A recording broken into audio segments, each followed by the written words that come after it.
João capítulo 6.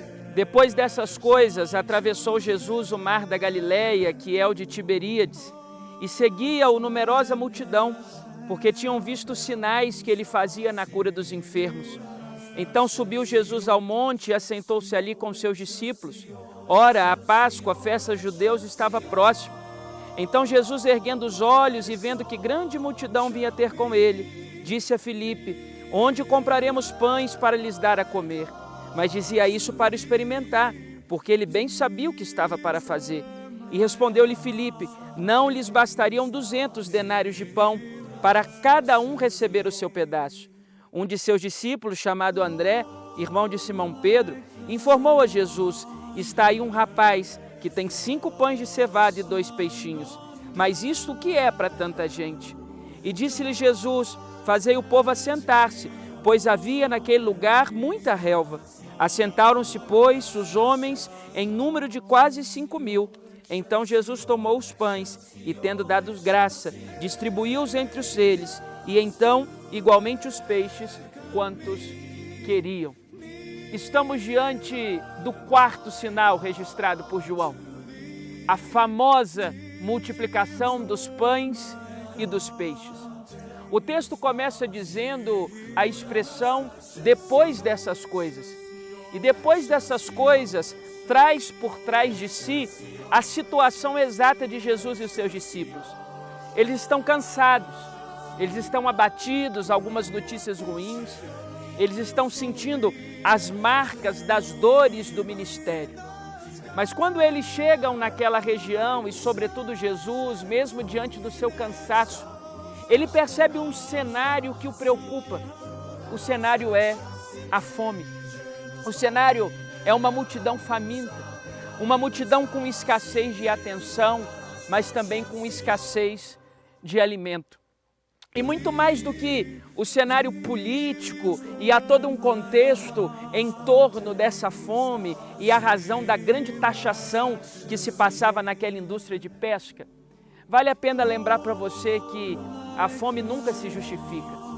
O fato de existir uma pessoa faminta não pode trazer atrás de si qualquer justificativa que seja, porque não há justificativas para a fome. Então o Senhor Jesus deixa de lado o seu cansaço e ele estimula os seus discípulos a procurarem uma solução. É verdade que alguns dos seus discípulos chegam a dizer que não havia solução alguma, outros que era muito difícil resolver aquela situação. Mas o Senhor Jesus dá uma ordem, uma direção muito clara, nos ajuda a entender algo muito importante. Importante lembrar que muitas vezes as soluções divinas fazem uso de matéria-prima humana. Os 5 pães e 2 peixinhos utilizados para esse milagre não surgiram do céu, não caíram num relâmpago, não apareceram numa tábua de pedra, não apareceram de forma sobrenatural, não. Os pães e os peixinhos estavam ali, com a merenda de um garoto. Porque Deus faz milagres também a partir de matérias-primas humanas. E agora, aquele pequeno garoto é capaz de dividir, depois do esforço dos seus discípulos em localizá-lo. E diante daquele pouco que é encontrado, aquelas pessoas que assessoravam o Senhor Jesus começam a achar difícil demais, porque é pouca comida para muita gente. Existe uma frase de para-choque de caminhão que, apesar de não estar escrita ipsilíteres na Bíblia, é uma frase que provoca no mínimo um sentimento de alegria no nosso coração. E ela traz em si uma verdade que é plena.